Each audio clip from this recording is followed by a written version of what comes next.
All right, what is up, folks? Welcome back to another episode of Lifting, Running, and Living with, as always, your favorite coaches, Kelly, Hello. hey, and JK. That's me. We are kicking off episode number 39. So, per the usual, Yeah. Kelly, kick us off. Let us know what's going on in your world. A little update time. Okay. The only really thing well, that's not true. The only thing I'm going to talk about that's happened since our last recording is I had my second 5K yesterday, but I guess what has happened since last recording kind of goes into the 5K. So last time I mentioned that after the first 5K, my foot's been hurting, my plantar fascia, and Yeah. that kind of continued the entire time through. I mean, it's still bothering me, but it didn't really start improving until like maybe Wednesday, and the race was Saturday. So I wasn't entirely sure I was going to run the 5K because I didn't know if it Oh, would be smart. Yeah. Because like running faster aggravates it a little more just because it's like I'm more on my toes kind of thing. Running faster, obviously, more demanding. And like easy runs were painful enough. So like my volume for the past 3 weeks has been half of what it's been before the first race, and almost every run has been painful in some way. So I was really iffy going into it. Uh, and I decided to make the decision after I warmed up, depending on how the warm up felt. So oh, truly a game day snap. decision. Yeah. And you were already like on or at the course and whatnot, too? Yeah. Yeah. Oh, Well, I had snap. 2 friends running it, so I was gonna go anyway. So I, like, Okay. warmed up with one of my friends, and I was like, "I'll see how it feels." Because the thing before closer to the race, even on my easy runs, it wouldn't, like, warm up and go away. So I didn't really want to feel that pain the whole time through a 5K, Mm-hmm. especially because this one isn't the most important one to me. The San Diego one in January is more important, so it was kind of, like, weighing, is it worth it to risk it now versus you know, getting good training in before January. So, yeah, it was very uncertain going into it. And I went to a hockey game the night before, so I was out much later than normal and did not get as much sleep, which, Dang. yeah, Party animal. I know. Yeah. Well, that one. So I said I went to the hockey game in Seattle, right? So then I was like, I should see when the Washington Capitals are coming to play the Avalanche, because obviously I live in Colorado, the Avalanche play here, but I'm a Caps fan because I grew up in Maryland. And my brother lives here. So I was like, if the Caps are coming, we should all go to a game together with Ty too. That's Uh, cool. yeah, and it just so happened it was the Friday night before the 5K. Huh. So yeah, I made the decision weeks ago that like that was going to happen, and I would just deal with the consequences if there were any. Just less sleep than usual. But my Whoop did tell me that I am a piece of shit, basically, when I woke up Oh, wow. yesterday. Okay. Yeah. I didn't realize they were naming feedback like that anymore, or No, using terms like that in the feedback. it was just like you're 34% recovered, and I was like, okay, that doesn't really mean Huh. anything to me. That's no Yeah. Well, it's really low 34. for me. The Those only are time rookie numbers. I know. Well, I don't know. I think the only time I've ever had a red recovery was when I got the very first COVID vaccine in 2021. Interesting. Really? Yeah, like I mean, I sleep pretty well, which is usually one of the driving factors of recovery. Yeah, And I haven't been for the wearing the Whoop for whoop, the 4 yeah. years straight. For Whoop, yeah. Uh, but yeah, Huh. for the most part, I don't usually get red recoveries. So like 34% was really low, and I think 33 is the cutoff for red anyway. So Oh, okay. we're Gotcha. like barely there. Yeah. Um, but yeah, then I warmed up, and I could like it's right where the plantar fascia connects to my heel. That's where it hurts the Mhm. most. And like I felt it on the warm up, but it felt less than in previous days. So I was like, I'm just gonna do it. And then my one friend was like, are you gonna race it or are you just gonna run it? And I was like, once I cross the start line, there's no not racing this thing. Like there's I have no Go choice. go hard or go home. Yeah, exactly. It's like, I mean, if it really starts to hurt, I'll slow down, Yeah. but like going into it, I'm not going to take it easy. So, uh I tried to focus on the last 5K. My pacing was awful. I don't remember if I went this in depth on here, but like the first mile I went out fairly fast and it had a slight incline. And then the second mile had like a down and then an up, and I just like totally tanked on the second up. And then the last mile I came back a little bit, but I wanted it to be more of going out a little slower and just progressively speeding up versus like dying and petering off. So I made Probably a good a idea. yeah, made a very conscious effort to not go out as hard as I wanted to. And it did pay off. Each of my splits was faster than the last mile. So I did progressively get faster. And then I ran 3 seconds faster than 3 weeks ago, which Nice work. thanks. Yeah. I still Hey, am not super happy, but I'm happier than last race. okay. Yeah. Well, I that think just works. because I wasn't sure what to expect with like 3 weeks of not great training and having this pain, and like the world has been very stressful. My work has been very stressful. So things have been taking priority over training and recovering, Oh, you know? that's fair. Yeah. Yeah. So, Yeah, I've but it had was, things yeah. taking priority over running also. Yeah. For Which is for funny because 40 your one something years. update is about running. I know, right? Uh, yeah. Yeah, I haven't been prioritizing my running either. Yeah. Yeah. But yeah, all in all, it was pretty good. I was one place away from getting an age group award again, though, which was a bummer. But Dang. yeah, this race, it was about like double the participants of last race. So Wow. deeper field. That's pretty cool. Well, Yeah. And congrats. That's thanks. awesome. We got pumpkin pie at the end. Mm, yeah, okay. I think I've shared with you, I'm not into the pumpkin thing, like, at all. Yeah, I know you've sent me something pumpkin because you didn't want it. Oh, that's right. Yeah. It was so Yeah, good. I loved it. the The Organifi? Organifi. Yeah. Yeah. I don't know if they have that flavor still or whatnot. I I'm not totally sure. would I might I would venture to guess it might be a seasonal flavor. Yeah. I don't know. I don't feel like, uh I don't feel like feeding the algorithm by searching that. That's fair. So, that's a thing Yeah. I do now. If I'm like, I'll be talking to somebody at work about something, and Yeah. it'll be something completely random, right? And Mhm. I'm like, "Oh, I wonder if," and I pull out my phone, and I'm like, "No, no, no." It's like, "How about you search that on on your phone? Because I don't." Yeah.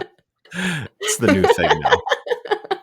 Because sometimes they That's talk to actually me about smart. the most random stuff. I mean, Yeah. just completely random stuff. Because keep in mind that, like, in my retail job, I'm working with, like, 19, 20, and then up, like, a Yeah. very wide range, like, so sometimes the random stuff that they bring up or talk about is not stuff that I need additional information on later on, just for the sake of that conversation. I'm like, "Wait, what?" Yeah. Yeah. So, yeah, algorithm's not gonna get me. I got it. Yeah, but anyways, that Organifi Gold was actually very legit product, like, as far as Yeah. being a good sleep supplement. Yeah, it was I solid. liked it. Yeah. I haven't bought it since, but I am a purchaser of Beam, so, Ah, okay. very similar concept. Yeah. Yeah. All right. Well, nice update on the running. Anything else going on that you wanted to share I just update got wise? my double shots today. Oh, that's right. Mhm. So you My got arm is sore, but that's it. vaccine for COVID and flu? COVID and flu, yeah. I haven't gotten a flu shot in, like, a decade, so I'm very curious what the Oh, combo's gonna do. wow. Yeah. I don't I don't get my flu shot normally. Okay. Yeah, I Interesting. really Okay. need to knock on wood. I haven't had the flu since I was a child. So, yeah, Yeah, but I got it this year because I was probably getting something I should COVID. check on. I got the COVID one anyway, so I was like, might as well do them both and we'll deal if I feel bad tomorrow. All right. Well, Yeah. wishing you a speedy recovery, even though you're not feeling bad now. But, No, if you I do, feel a fine. few hours from now, happy recovery. It All usually right. doesn't hit me till the next day, and it's usually just, like, fatigue, so I think that was the track. It was like within 24 hours later. If I remember back to the last time that I got one, which was a couple of years ago, maybe 3 yeah. now, it would be. Um, that was the thing. It was like 24 hours later or something Mhm. like that. That's when it really started to set in. Yeah. I Yeah. actually, yes, I do remember that because I I knew some people that specifically got it so that they could increase the chances of being under the weather and be able to call into work. Yeah. That So they would is purposely like get it on a Sunday. Sunday, like Yeah. me. So that they could then call off on Monday, which I Yeah. found ridiculous. I'm like, just what That is do you hate it that much that that's what you need to do? Okay, cool. that is part of my reasoning for getting it on Sunday, but the bigger reason is my My my rest gosh. day is on Monday, so I don't have to alter my training All because I'm right. already doing nothing on Monday. That yeah, that I could co-sign that particular strategy. Yeah. But Having to yeah, take off work is just, like, a bonus, but, like, taking off work for me is just, like, I don't log on versus, like, not showing up somewhere. right. I Yeah, would think more I probably wouldn't go this route if I had to physically show up because I know right. that, like, screws people over Exactly. versus, Yeah. like, logging on. I mean, I can still, Well like, read Slacks, I'm not screwing people over, you know? well, especially because back at the time that I'm talking about, it was a time where, trying to find, like, time slots to go get Mhm. the shot. Oh, It yeah. wasn't one of those like, "Oh, I'll just go tomorrow," or "I'll go in a few Mhm. hours," sort of a thing. You had to sign up, like, days in advance.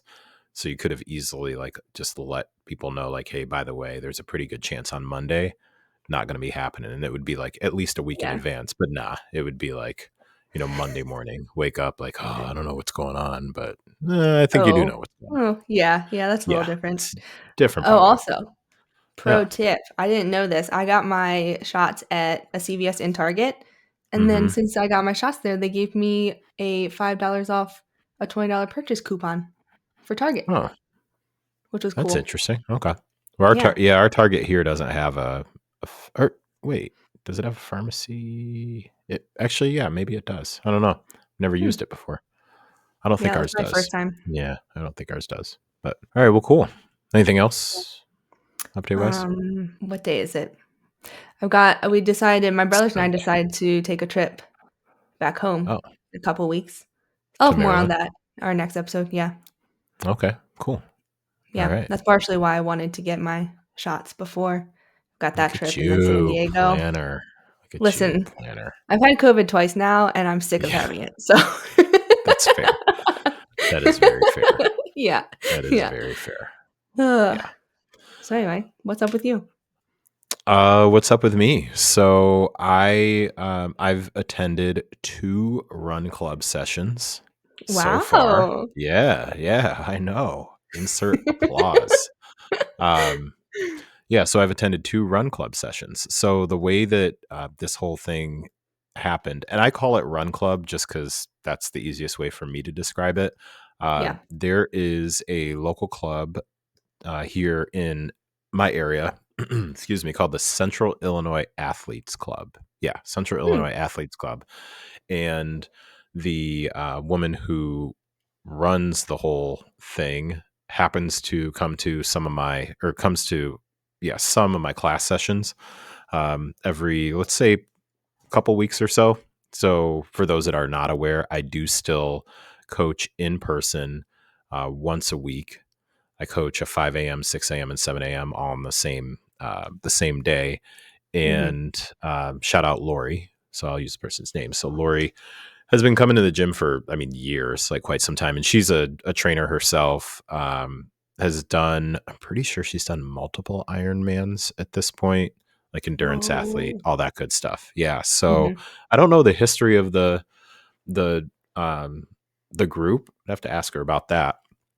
But I had asked her, a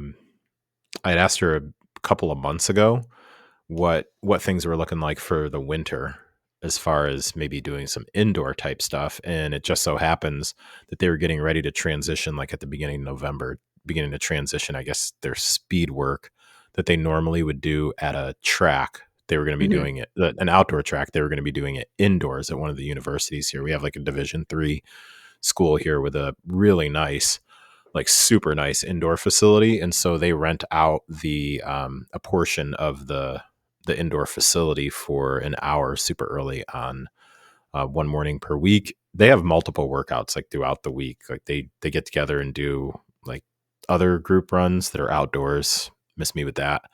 Um, and then like indoor trainer rides with their on their indoor trainer bikes or whatever.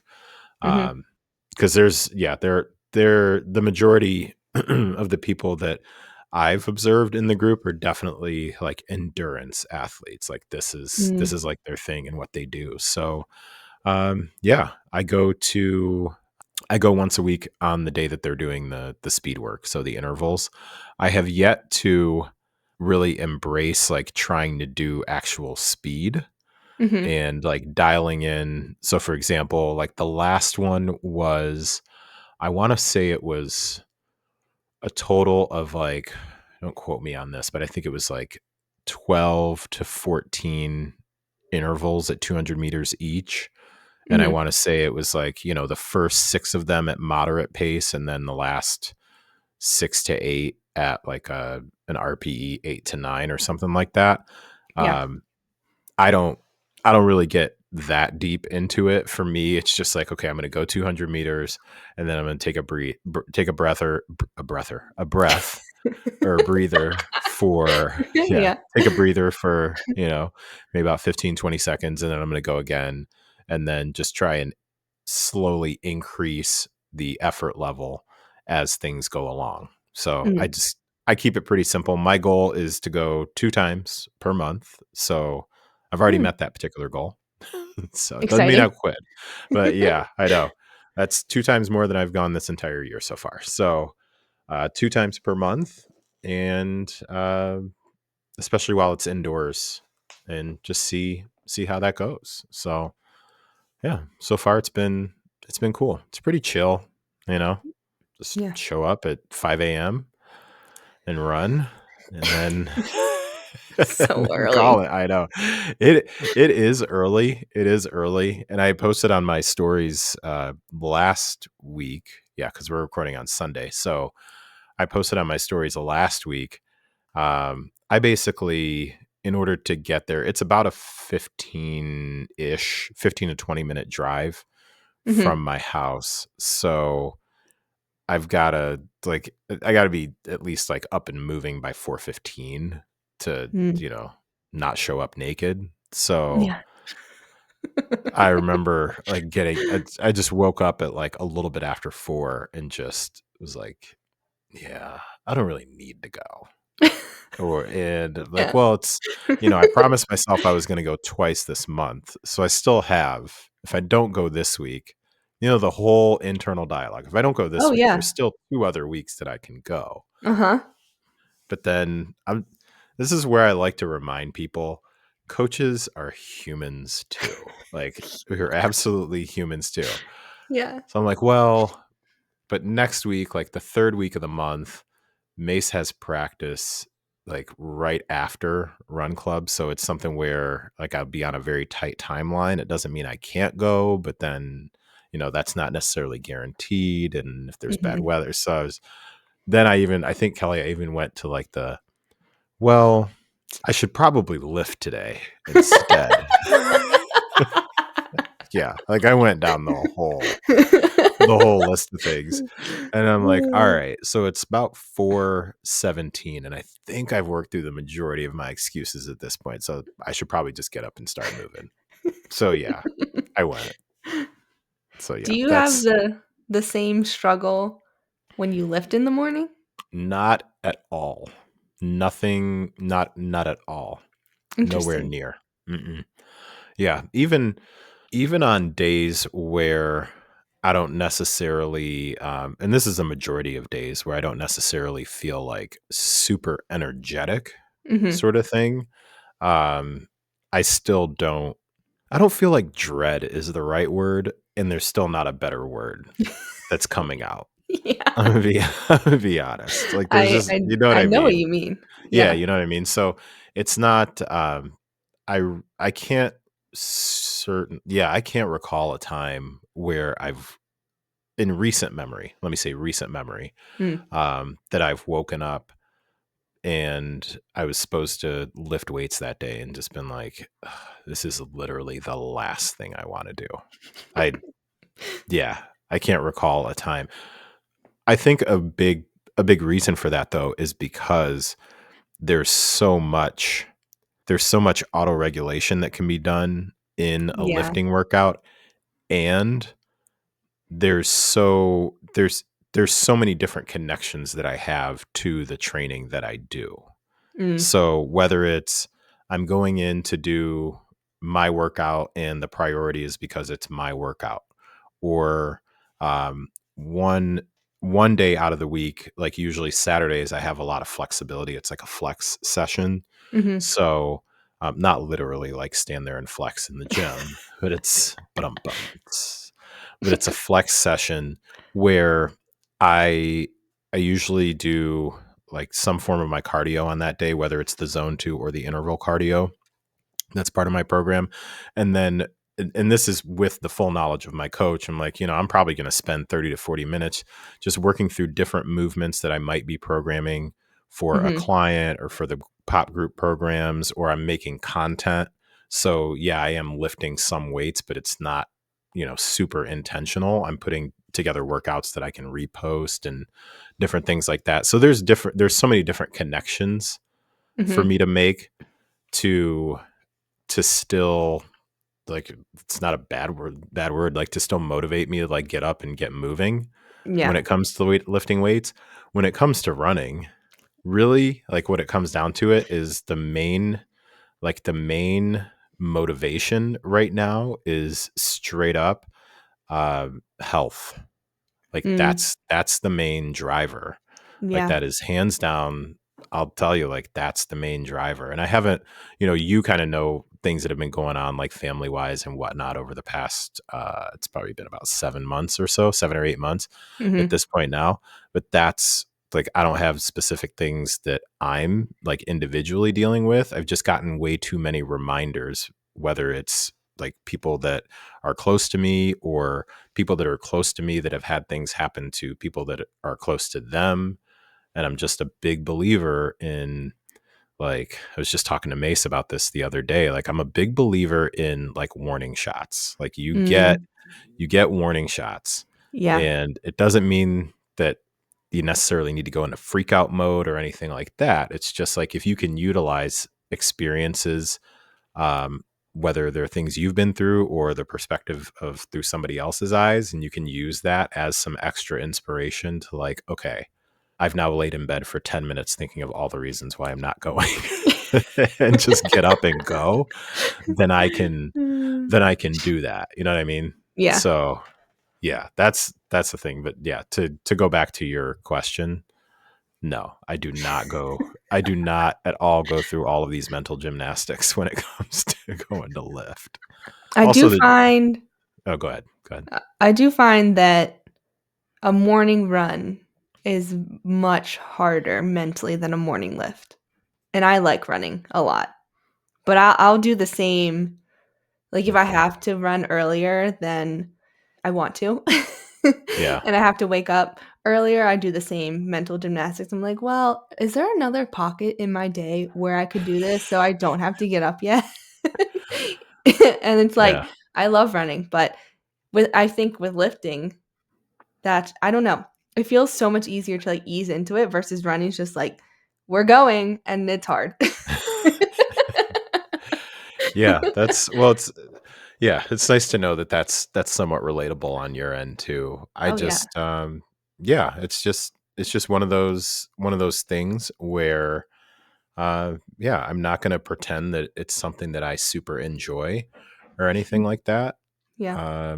And also I know that there are health benefits, and for me, like, that's the main thing, is the health benefits. Like, that Yeah. is that is the piece. So, I also want the performance benefits Mhm. too, like to remain with maintaining some level of athletic performance, like whatever that may mean with, where I am in my life. So yeah. And I will say, like, shout out to Lori and the culture that she's built. Um, I don't have to, like, it's nice to be able to go somewhere and not be the coach. Yeah. And also be able to be, for lack of a better way to put it, like antisocial and not have it be a problem that I'm aware Mhm. of. Like I don't, there's, Yeah. say maybe like 6, 7 people on average Okay. that are there. It just kind of depends. And nobody really, like, everybody goes at their own pace. So there might be, two of the faster athletes may kind of do their thing. I'm usually kind of like by myself, but Mhm. it's not because I don't feel like I can't run alongside somebody, like if I wanted to at all, like Yeah. the exact opposite. But it's also one of those, like, just be happy I showed up. Because man, yeah, like, good Yeah. Lord. So yeah, that's what's going on with the run club experience here. So Nice. yeah, that's my update. So I'll keep you posted. Yeah. Like I said, two times per month is the intention, and really, like, the main driver or the main reason that I'm telling myself that I potentially wouldn't go on a particular day is because the schedule is going to be so tight. Because it's like this Mm. thing it's supposed to go till 6 o'clock, but the Mhm. last like 10 or so minutes is what she calls ab lab, where they do like core work. Oh. So really, like, the majority of the running stuff is over by 5:45 or so. Yeah. And so that gives me about 20 minutes, like 15, 20 minutes to wrap up, get back home, and then basically like turn right back around and then get Mace to basketball practice if he Mhm. has practice that morning, because that Right. kind of changes. So I could see definitely when it starts getting like snow, ice, all that stuff outside, you got to warm up the car, you got to brush the car off, scrape the ice. There's just a lot of factors there. So Yeah, I don't know. yeah. Have you gotten snow yet? No, we have not. Yeah, we've got nothing. I know you guys have We had. did. We got Yeah, slammed. Yeah, yeah, I've but it's seen always that. like the first snow. I always forget if I need to go someplace. I need to get out to my car earlier because I'm Yep. gonna be sitting there scraping or like cleaning the snow off and just waiting for my windshield to clear. Yeah. So it's always every single year. I was just thinking about that too, though, because we have a 2-car garage, but I just never. We're in a townhouse, and so the garage is Mm. like behind the townhouse. I never park in the garage. Like, we've lived here for over a decade, and I still don't park in the garage. Um, so we just use it really for Emily's car. I certainly could. I guess Mm. on those mornings I could, like, just, yeah. So that excuse just went out the window too, because I'd be That's back in true. more than enough time. Yeah. Yeah. So I don't know. But yeah, I feel like, I believe that twice twice a month is a good start, and Yeah. then we'll kind of go from there. All right. That's exciting. But that's what I've got. Let's want to get into the topics here? Yeah. Yeah. Yeah. We'll see how much we get through today. Okay. That So, works. because I feel like the last one we could maybe do more, like its own episode. But we'll Okay. see. We'll see what we want to touch on. So for the listeners, we got some questions from one of our most avid listeners, which is my mom.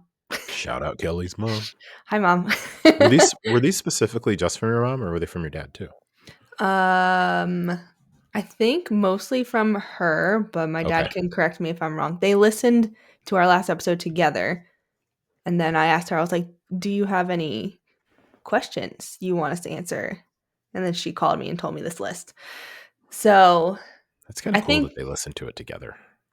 yeah, so I don't think I've told you this, and the listeners probably don't know.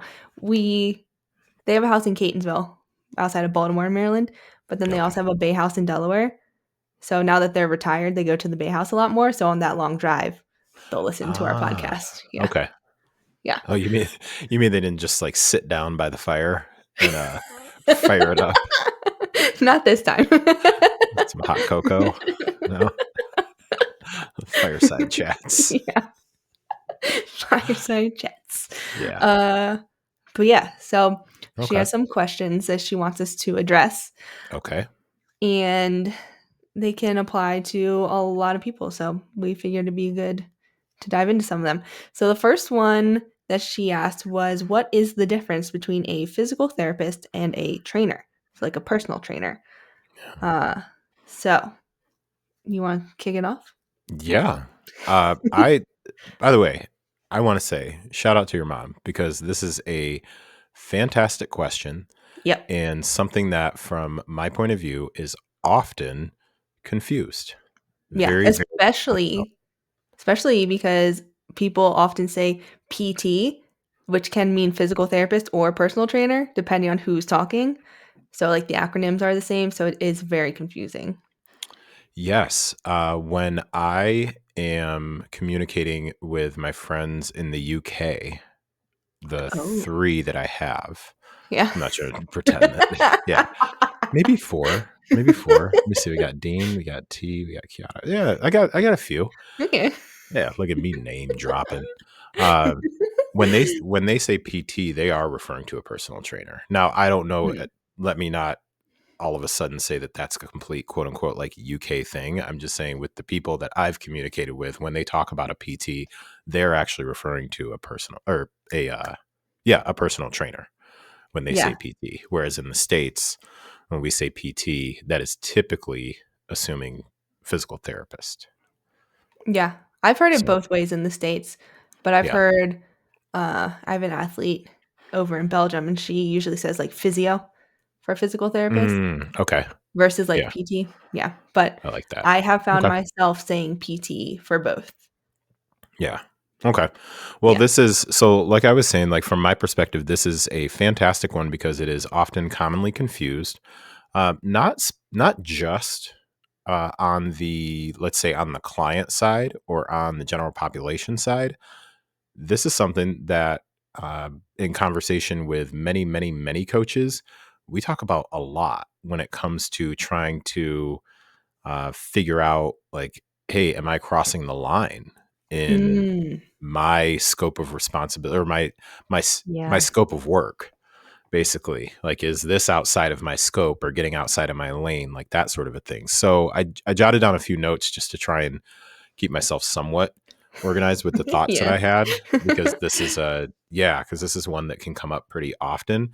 So some things that I jotted down is, really, instead of like specifically just the difference between, like, really identifying, okay, what do each of those people do? And really, I think when, in this, and I'll get to this in like 5 seconds, talking about what a physical therapist primarily does, I think then makes it very clear what Mhm. a personal trainer does, because they basically do everything with fitness outside of these specific things, or Yeah. should be doing outside of these particular things. So I jotted down, so for a physical therapist, it is someone who diagnoses and treats injuries, issues that you have that are happening. And I noted that, put emphasis on the diagnosis part. Yeah. I didn't even read your note, and I was about to say that. Yeah. Yeah. Yeah. So, I a couple, maybe 3 to 4 episodes ago on Help Me Understand, I had my friend Betsy back on the Mm. podcast, Betsy Foster, and she currently has a podcast called Your Strongest Body, and I wanna say the previous podcast that she had, because she rebranded it, the previous podcast she had was called Coach's Chat, and it Mm. was really geared towards, her. She's been in the industry for a long time, and really adept at not just training clients, but really like helping trainers and coaches understand like the actual, like the work, not marketing and all that. Like it's actual, like the actual work. Yeah. Sometimes we get so caught up in the content we forget there's actual work to do. Yeah. And if anybody wants it, you can certainly like reach out to me. There was an episode that she did that I recommend all the time on the Coaches Chat with this very topic. So I also want to recognize her, just because a good amount of the thought process that I have, she verbalized it really well. So I've just kind Mm. of stolen it at that point. But one of the really big things is this emphasis on being able to diagnose, okay, this is what you have that's happening. or this is why this particular pain is presenting itself. Mhm. So, and a very common example would be somebody comes in and they say like, hey, I've got this pain that's kind of happening down the side of my leg whenever I squat or when I go up or down the stairs. I have this particular knee pain. And when it comes to diagnosing what's happening, that is what a physical therapist is for. Mhm. So they are specifically educated and responsible. I'll get to this in just a second. Educated and responsible for being able to diagnose exactly what's happening, what the source of that particular pain is, and then also be able to prescribe what the treatment should be for treating that particular issue. But the diagnosis, so um, saying like, yeah, it looks like you have a sprained ankle or you have a fractured this or you've pulled this particular muscle, like those are things that a physical therapist would be Mhm. responsible for. So that's going to be, I think, a number one is the diagnosis and treatment of injury is one of the main things when it comes to a physical therapist. Anything you want to add on that you think of? Just Or that if any of my athletes are listening or other runners, this is why, like, it's really common as a running coach for someone to comment on a run like, "This thing started hurting. What do you think it is?" And I, as a running coach, cannot diagnose anything. I can be like, "This sounds like it might be this," and but yeah, then at a certain point, it does usually get to like, "I recommend you go see a physical therapist."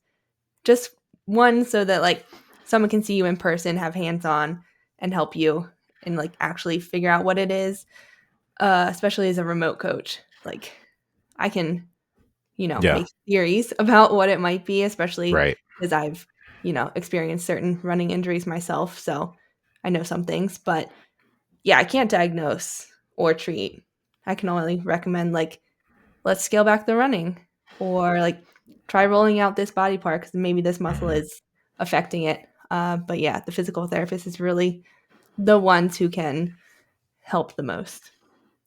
Yeah, and that's something I want to briefly unpack for a minute because from the perspective of a coach and or trainer, I would I would say it's easy to feel like, well, shoot, if I can't answer this question and identify exactly what it is, then maybe they feel like I don't know what I'm doing Hmm. or they feel like I'm not that helpful. Like, okay, well, then what are you here for?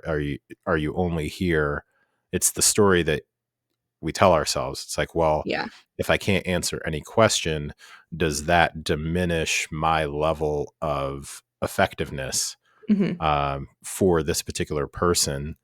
I remember even having a previous client where, and this was a while back, where I even like the story that I was telling myself is I was like, well, shoot, I wonder if I'm giving her this perception of like, hey, unless you're not injured, I can't really help you, sort of a thing. Mm. And and I talked to her about it, and that turned out to not be the case, thankfully. And she continued to work with me for quite Yeah. a while after that. But I just went to her and I was just like, I'm going to be honest with you. The story that I'm telling myself is you're kind of like, what in the world can this guy help me with? Because if I have this particular pain or whatnot, he keeps just telling me, hey, you need to go get that checked out.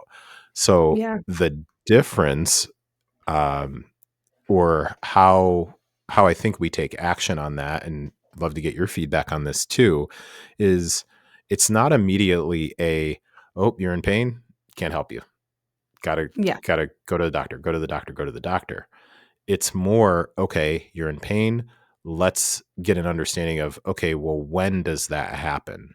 So Yeah. a Exactly. knee is a very common one. And I know you shared your experience about when you were working through your issues. Like if somebody were to come to me, and this does happen actually fairly often with like the group programs, especially Mm. when we've got groups of like 150 people doing like a group template where they'll say like, hey, can you remove or what can I do because I don't really do squats because they hurt my knee.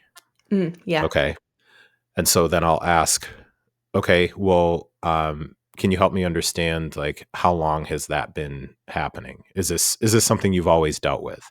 Yeah. Well, Yeah, over the last year. Okay. And what types of squats? Because are we talking like front loaded, like a Mm. goblet squat or a front squat? Or are we talking like literally when you air squat? No, it's just when I do goblet squats. Okay, Mhm. got you. So what happens when you do a back squat? Oh, I have no pain whatsoever. Okay. So can we do a form check? And then you Mm. see their form and you realize, okay, that's what's going on. So you kind of, there's still some sort of a, for lack of a better way to put it, like a checklist, or there's still certain things to try to get an understanding of conditions that lead to that particular thing happening, Yeah. and then figuring out, okay, you know what, based on the different things that we've done, the regressions that we've tried, and I don't think I talked about this on the podcast, but like I was talking to somebody who was having issues with deadlifts, Mhm. and I was like, okay, so you've always barbell deadlifted. Have you ever tried the trap bar? Okay, trap bar. Have you ever tried just a kettlebell? And Mhm. but the issue was they never wanted to regress the movement. They were just Mm. like, well, I'm just going to deadlift. And then when I have pain, I wait until I'm out of pain for I wait a few weeks until I'm no longer having pain. And then I go right back to barbell deadlifting. They switch over to the trap bar and all of a sudden they report back not as much of an issue. Huh. So I'm like, okay, well, again, in this case, I do think it is something that potentially is worth getting checked out. Yeah.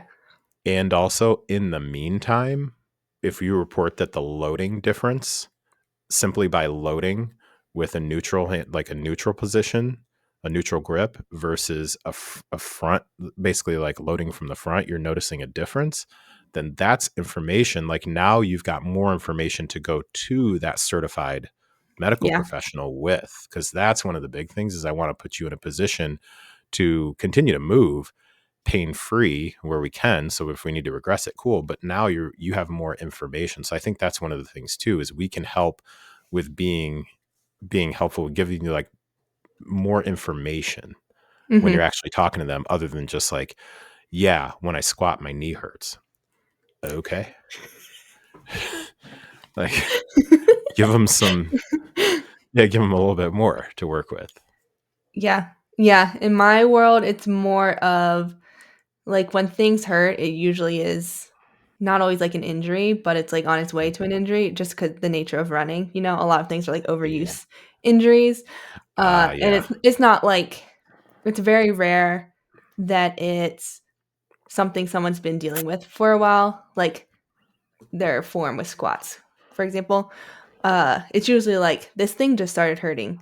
So then it's a lot of just like you were saying, getting more information. So my Yeah. questions are usually like, what is the pain level in your scale of 1 to 10?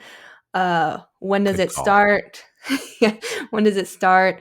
While you're running, is it persistent the whole time? Does it get worse? Does it go away? After running, does it linger? Do you notice it at rest? Do you notice it any other times of the day? And then based on that, I try to assess like, should they keep running or not? And a lot of times, if it's like, I think it might be an injury or starting to be an injury, we'll back off the running for a bit and see how it feels. And then I'll recommend if it's still lingering to go see someone. Hmm. Because the hard thing is that, like, not everyone can go see a physical therapist, which kind of sucks. That's a Uh, good point. Yeah. Especially depending on state laws. Like in Colorado, we don't need like a doctor's referral. I can just go to my physical therapist like Yeah. whenever I want. But I do know in like some states you need to go to your primary care first and then you get a referral, which is like a whole other pain in and of itself, minus like the paying for it part. No, no pun intended. Whole nother pain. Yeah. Yeah. uh, but yeah, I try to like do what I can with adjusting the running load because it's usually the running load is well, Okay. actually, I was gonna say it's usually the running low, but there are other instances where I find out my athletes have been doing, like, recreational sports that I didn't know about, like soccer or softball Yes. that caused an injury, and I'm just like, "Okay, well, let's see how this affects your running." And another big one for runners is, like, if they notice it's changing their gait, I'm immediately like, "Let's stop running," because that's probably not good. You're probably gonna be compensating somewhere else, which will maybe cause another issue. So, like, no need to run through something that's altering your gait. Let's just get it checked out if we can, or if we can't, let's back off the running, swap cross training for a bit, and then try to get back to running. Yeah. Well put. And I'm glad that you mentioned something that I just completely blew past was asking questions about the pain level, Yeah. like where that is on a scale of like 1 to 10. Um, that, yeah, can't believe I missed that one. That's a very, very, very important one too. It's really common with, like, physical therapists who work with runners. A common thing I've heard it is if it's, like, a 3 or below while you're running, then it's okay to keep running. Once it Mhm. starts getting above a 3, then that's where we want to, like, assess, should we scale back? Should we stop running? That kinda thing, so Yeah, that's where it can, in reference to your point about, say, like example of folks that you have who maybe were doing like recreational sports or some additional activities. That's where it is helpful to have a coach who can, who, when you present a particular thing that you think is an issue, like in that moment, they can scope out further and say, okay, so I know you're presenting like that you have this particular heel pain, Mhm. so talk to me about over the past couple of days, what activity has looked like. I remember talking talking to somebody who was having like this weird ankle issue all of a sudden, just like out Okay. of nowhere. Yeah. Uh-huh. So she was having this ankle issue out of nowhere. And I was like, "Okay, gotcha." Because she was like, "Well, we had just started a new-ish program." I wanna say we were in, say, let's say, like, the 2nd or 3rd week of a Okay. particular program, and we were doing leg press, and I wanted to use the leg press with more of a quad focus, so it was almost like a sissy squat leg press, so Mhm. her feet were further down on the platform. We were trying to push knees past toes, so we were really, like, working the quads, right? And Right. so she reports back like, "Hey, I think these are a problem." But it was weird. It wasn't till like, again, 2, 3 weeks, maybe 3, 4 weeks into the program.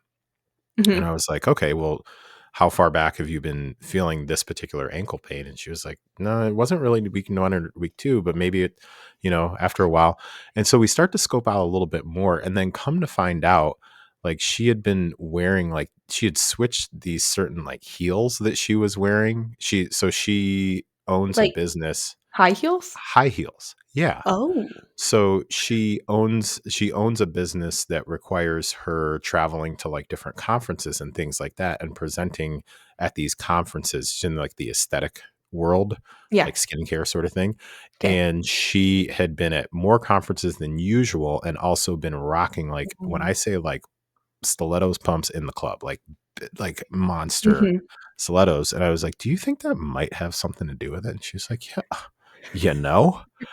Just like, I never really thought about that, and I was like, I think so I'm like, "Yo, I think this might have something to do possibly with that." Yeah. 'Cause there had just been more travel than usual, so more, like, wearing certain things than usual, Yeah. and lo and behold, because we did a form check, like, she sent me a form check video, and I was like, "The form looks really good on these, and I'm not noticing anything," and then come to find out that that was a major contributing factor, like, wearing these, like, very fashionable, but not so functional shoes for hours out of a day with way more Yeah. frequency, and I was like, "Oh, well, that may have something kinda to do with it." So, we kinda totally, like, veered off, but that's one of those things though, too, like, that's why we're not automatically gonna be like, "Oh, you got pain, you gotta go to the doctor," like that sort of a thing. It's just, Yeah.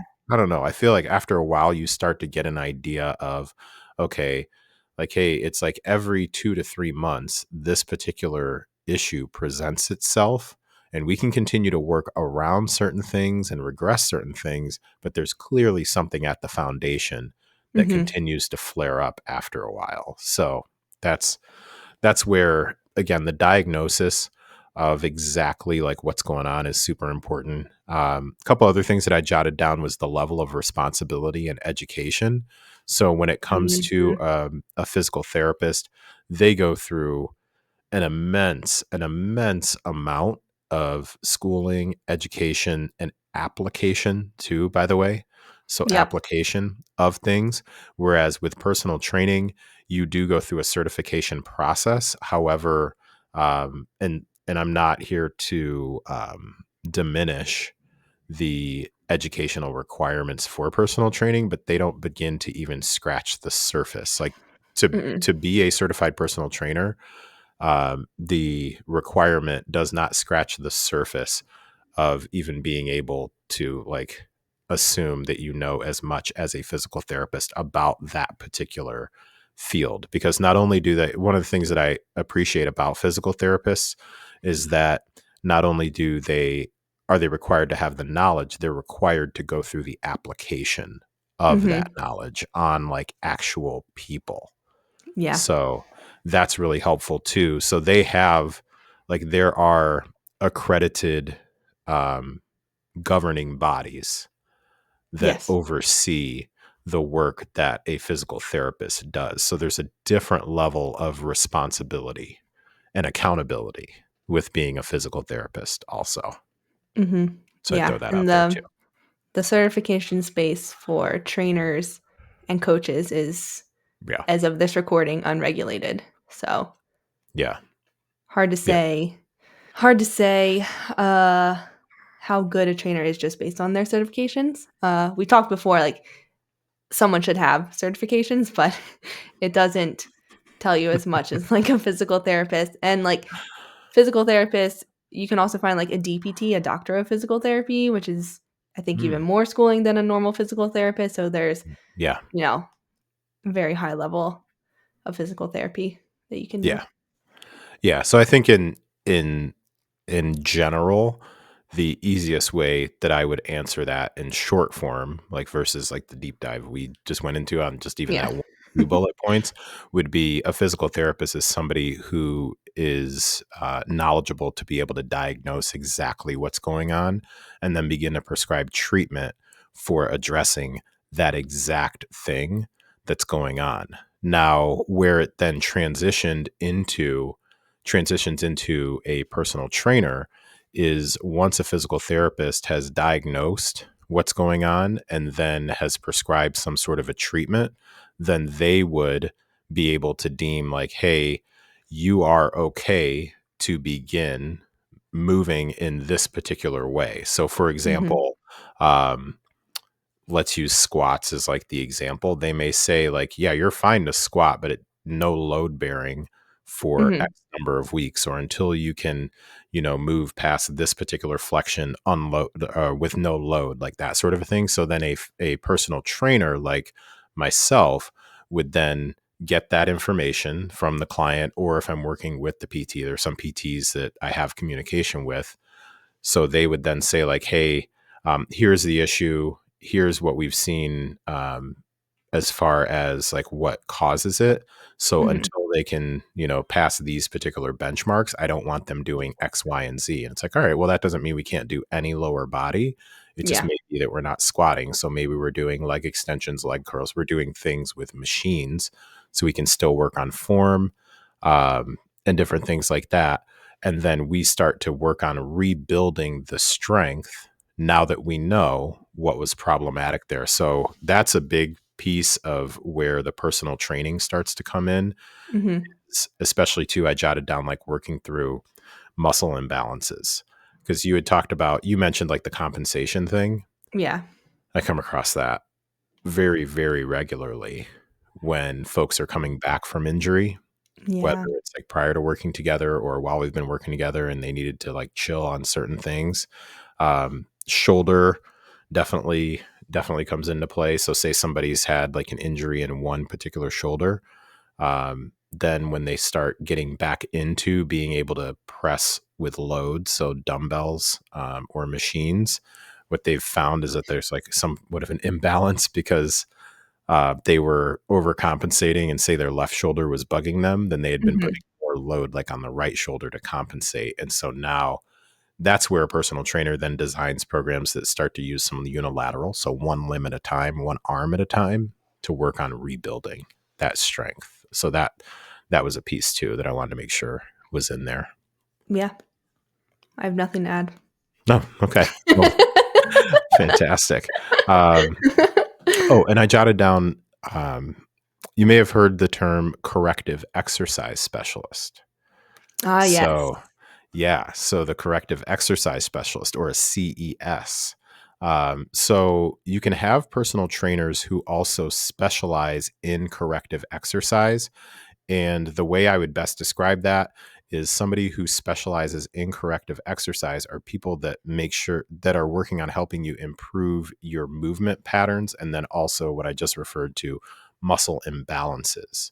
So it would be something where a physical therapist would identify for you that you have a particular injury and then help work through that particular injury, like how to rehab from that injury. Mhm. Then somebody who's really adept at corrective exercise would be able to recognize, hey, I've noticed that now that we're getting back into, I keep going back to squatting, but that comes up a lot. Now that we're Mhm. getting back into squatting, I've noticed that you're a bit off balance when you squat. Like when we are sitting on the box with doing, let's say we're doing a goblet squat to the box, Mhm. and I notice that when you stand up from the box, you always lean to the right a little bit before you Mhm. stand up.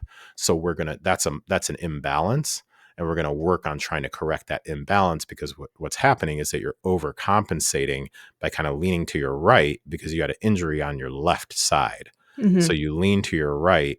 So we're gonna work on strengthening the left side so that you don't intuitively do that. So we're gonna work on exercises so they really dig into that sort of a thing. It doesn't mean that somebody who's not a CES can't do those things. It's just that within underneath the physical, not the physical, underneath the personal training umbrella, Mhm. there's so many paths that you Yeah, could go down. You there's a know, lot. you can want to specialize in corrective exercise.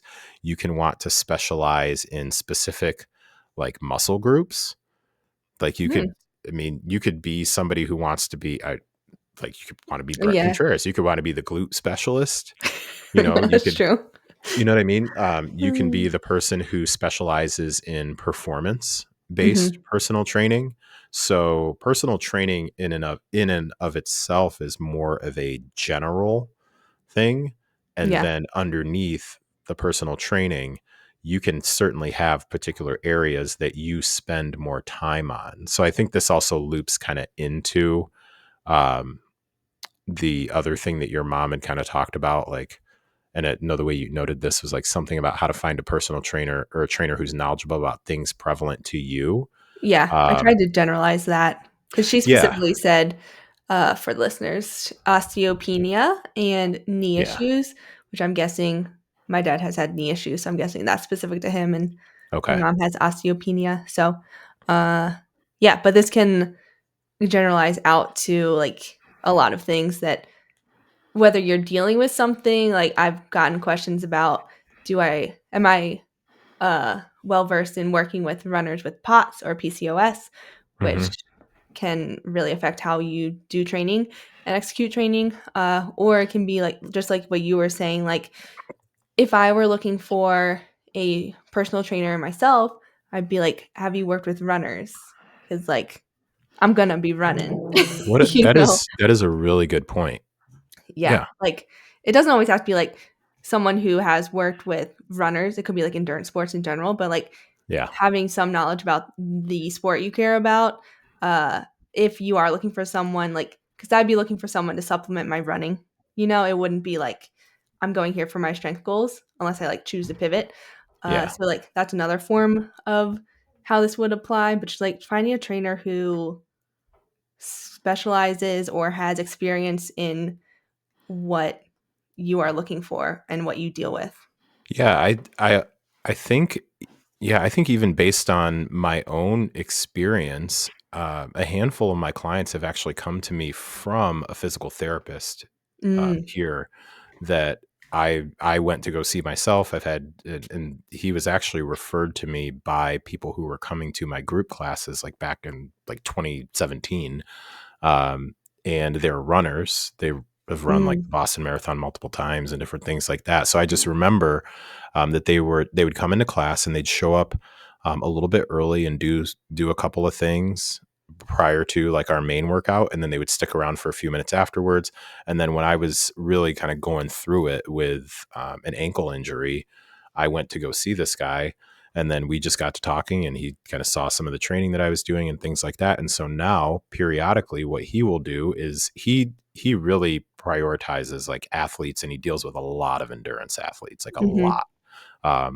Although he can handle anything.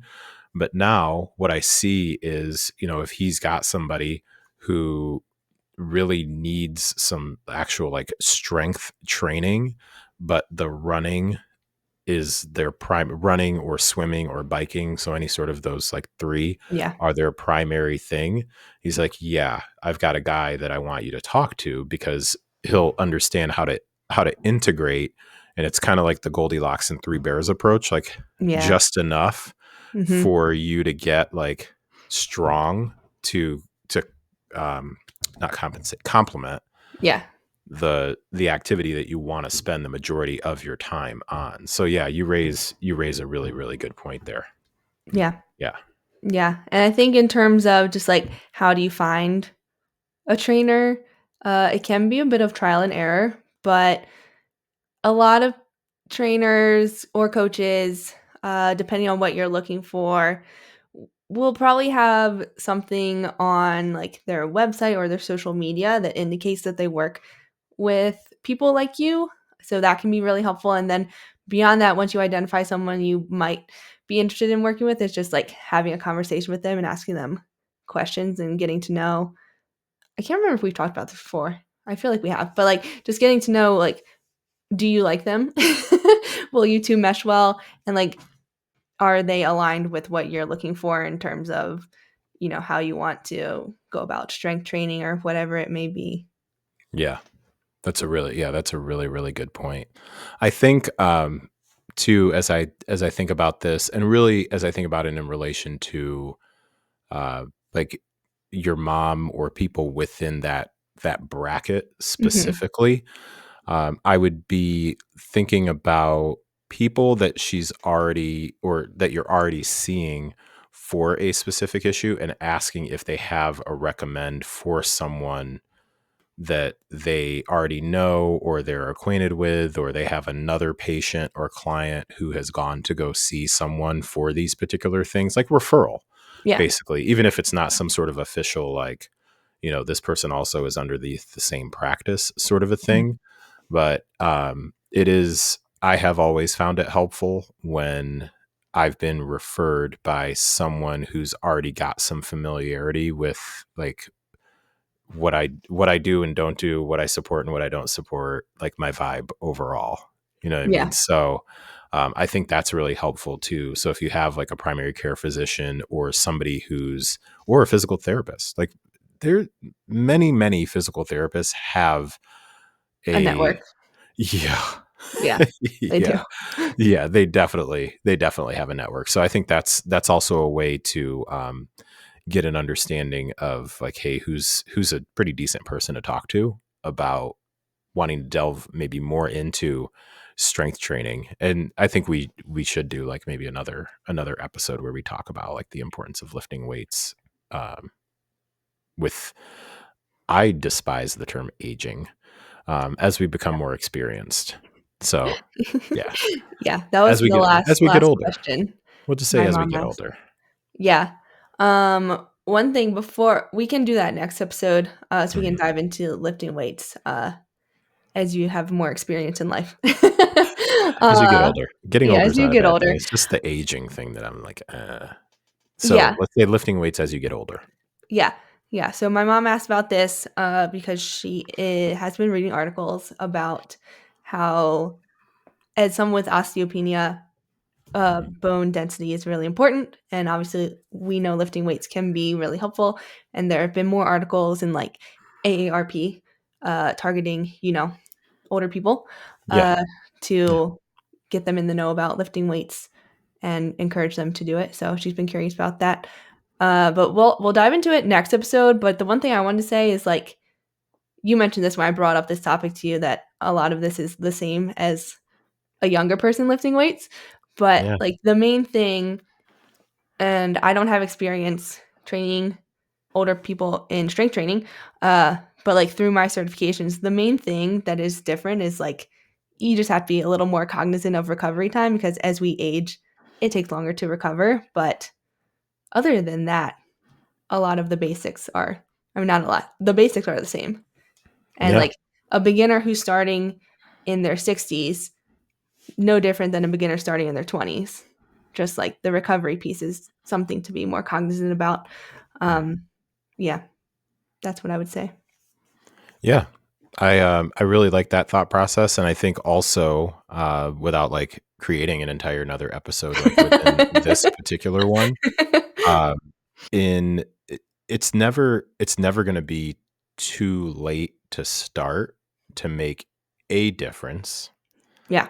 So I transparently, like what's in the back of my head is somebody who was really close to me reaching out to me when they were mid 60s. They might, Yeah. let's say they were like about 65, 66 years old.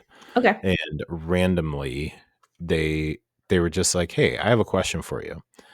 Is it too late for me to Mm, start just to start doing some strength training?" Immediate answer, nope, it's never too late. yeah. And they know me to be someone who typically doesn't just automatically answer questions. I typically Mhm. go, You "Well, do think a can I lot. yeah, I'm like well, help me understand where the question is coming from, that sort of a thing." Yeah. And so they were like, "Wow, that was really fast. So you're saying like it's never too late?" I'm like, "No, it is never too late to start lifting weights. That being said, or never too late to start lifting weights and experience some of the benefits. It's Yeah. never too late. That being said, now let's get into like help me understand what's got you interested in it. Like what's happening?" Yeah. And that's where then it's like I don't know that I'm ever going to be like the person who just flat out says, "Well, it's too late for you to ever reach that particular goal." It's just a Mm, matter of like, how much are you willing to sacrifice to speed up this timeline exponentially? yeah. You know what I mean? Mhm. So, but when it comes to strength training, I have yet to come across any sort of evidence that would knock me out of my belief container that the benefits of strength training are important till like the last day. Mhm. Like I remember, I can remember my grandfather had he was 100. Man, this might have been when he was 99. He died at 101, Whoa. and at one point he had spinal stenosis, Mm. and they ended up having to amputate one of his legs from like the knee down or something like that. It was I can't remember the exact like spot, but Mhm. basically he was bedridden, like he couldn't stand up on his own power, Yeah. and he needed to turn over to do something in the bed, and he Mhm. was active, like super active, when he was like completely like full strength. So he owned a farm, so he was like old school like farm strength. You know what I mean? Like Yeah. at 70, he could still hop a fence at 70. Dang. So I just remember him being able to grab onto the edge of the bed and turn himself over Mhm. at like 90 something. So I was just like, okay, like Yeah. strength, strength doesn't have like an expiration date as long as you're still like putting some deposits in there. So yeah, that's why I'll never tell somebody that it's too late to get any sort of benefits out of strength training. Mhm. So yeah, but we can that actually I think that could be a really cool episode to get into because there's even some um, whether it's like proven or not, there's some theories out there around like X amount of strength training can potentially add X amount of like years onto your life. Have you heard this before? I have to look this up. I don't think, I mean, I probably have heard it, but I probably just Yeah, blocked it out. I don't know. that's helpful. There's Yeah. so many things or like if you do this, it'll add this many years. I'm just Oh like, how can yeah. you know exactly how many years it's gonna add to my life? But Yeah. Speaking of Peter Attia, yeah, yeah. man. I still am down with the overall premise of the work that he does. I'm still down with Yeah. that for sure. As far as like the quality of it's not just about living longer, it's about like actually Living enjoying your longer with quality of life. quality, yeah. Yeah. Yeah, yeah, yeah, for Which sure. strength training can help with. Yep, absolutely. Well, so hopefully this has been helpful, Yeah. really kind of digging more into like the difference between physical therapist, personal trainer, training. I think we really kind of spent more time in talking about like understanding like injury and Mhm. training, training through that, training around that, training to recover from it, like all that stuff. So hopefully that's been somewhat helpful for folks. So hopefully people also on both sides of it. If you're a coach, hopefully you Mhm. feel like you there was something here that resonated with you from the standpoint of your scope, and then, or if you're a physical therapist, same, or if Yeah. you're a client, somebody who's been kind of confused around like, man, I just don't know, is this something I bring up? I always bring up everything, and Yeah. The then more the better. yeah, We can yeah, filter out what is important and for what's not. sure, for sure, yeah, yeah. All right, anything specific you've got coming up that you want to bring up? No, no, but I do want to remind the listeners, just like my mom giving us these questions, if you have questions, Oh we're yeah, always happy to make episodes around them. So I guess this is a natural transition into where they can find us. You can yeah. send questions to our Gmail at liftingrunninglivingpod@gmail.com or on Instagram at liftingrunninglivingpod.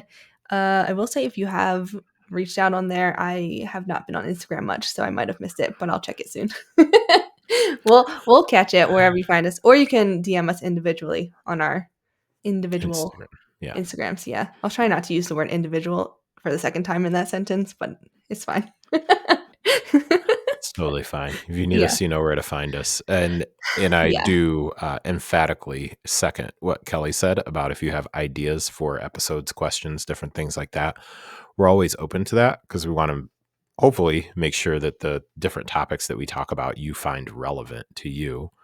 Um, so yeah, that's the big thing. So if there's nothing else, we'll go ahead and close it out.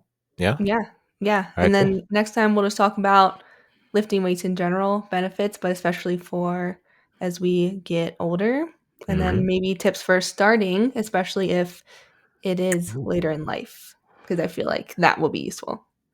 Yeah, strength training for an older generation. Yeah. And that I could just make actually that up. apply to a lot of people because I feel like even people like my age can feel like it's very daunting to start strength training if you haven't done it before.